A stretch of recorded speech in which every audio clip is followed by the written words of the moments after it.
And today I want to talk about Azure Data Factory, and in particular, differences between the lookup and the stored procedure activities. Now, if you're coming from a background of integration services, you might be familiar with the Lookup Transformation, and this can be a little bit confusing at first if you're using Data Factory, because the lookup activity in Data Factory is not the same as the Lookup Transformation in integration services. So again, if you're kind of new to Data Factory coming from SSIS, this can be a little bit confusing.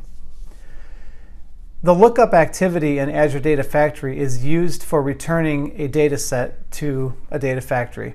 And so then you can use that data to control other activities in your data set, or in the pipeline, I should say. So the data set from a lookup can either be a single row of data, or it can be a data set with multiple rows of data. So typical scenarios would be using the lookup to return one row of data that may include parameters to be used as inputs for other stored procedures where you just kind of have singleton values. But you could also use the lookup to return a data set of items to iterate through, maybe in a for each loop, for example. So you would use the lookup activity for both of those. Now, to generate the activity, or the data set for the lookup activity, I'm going to assume we're going to be pulling some data from SQL Server. I can either use a query or a stored procedure to return that data for the lookup.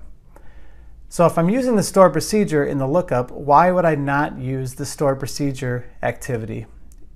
Well, the answer is that the stored procedure activity does not return any output. So if you intend your stored procedure to return output to your factory, you'll want to use the lookup activity. If your stored procedure is simply performing an operation, maybe writing to a log table or performing some other processing that does not return output, then using the stored procedure activity will be just fine. So the rule of thumb there is, if you have a stored procedure that returns some data that you need to use in your pipeline, you'll want to use the lookup activity. If your stored procedure does not return any output and just performs the operation on the back end of your database, then you can go ahead and use the stored procedure. So I want to leave you with two examples to show you how you would use the output of the lookup activity. The first one I'll show you is going to be how you can reference the output when the activity returns just a single row of data. So in the example that I'm showing, I have an activity called Start New Extract that we've underlined here, and I've got one row of data, and so to reference that I can use that first row, and then in that row of data I have a field called Load Log Key.